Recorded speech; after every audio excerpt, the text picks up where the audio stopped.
Pierre de Ronsard contre les bûcherons de la forêt de Gastine, 1565.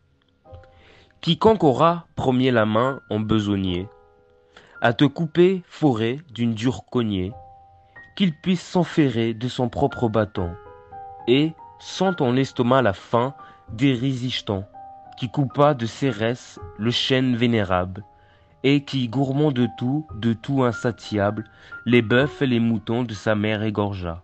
Puis, pressé de la faim, soi-même se mangea. Ainsi puis s'engloutir ses rontes et sa terre, et se dévore après par les dents de la guerre. Qu'il puisse, pour venger le sang de nos forêts, toujours nouveaux emprunts sur nouveaux intérêts, devoir à l'usurier et qu'enfin il consomme, tous sont bien à payer le principal somme. Que toujours son repos ne fasse en son cerveau que tramer pour néant quelques desseins nouveaux, portés d'impatience et de fureurs diverses, et de mauvais conseils qui les hommes renversent. Écoute, bûcheron, arrête un peu le bras, ce ne sont pas des bois que tu jettes à bas.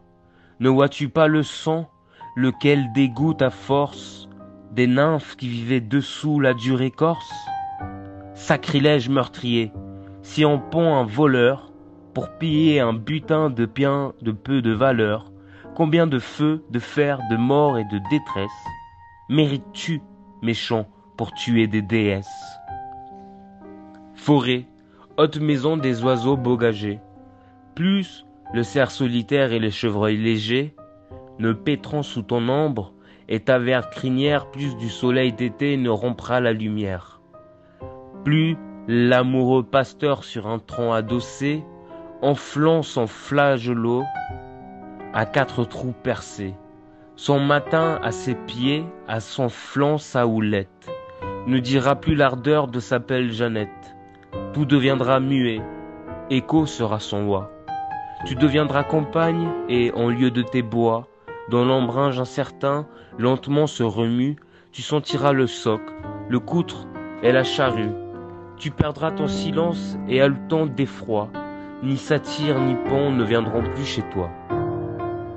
Adieu, vieille forêt, le jouet de Zéphyr, où, premier, j'accordai les langues de ma lyre, où premier j'entendis les flèches résonner d'Apollon, qui me vint tout le cœur étonné, où premier admirant la belle Calliope, je devins amoureux de sa neuvaine trope, quand sa main sur le front sans rose me jeta, et de son propre lait euterpe m'allaita.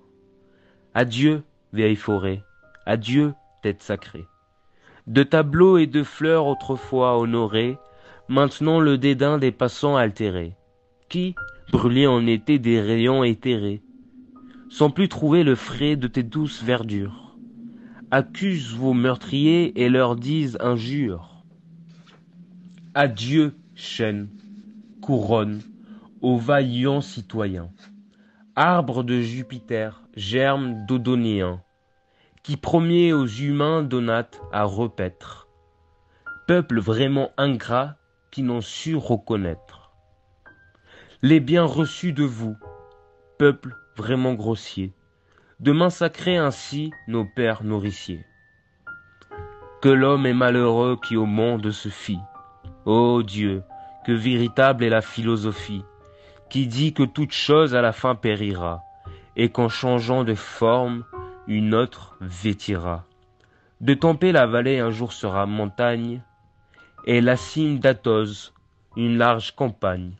Neptune quelquefois de blé sera couvert, la matière demeure, et la forme se perd.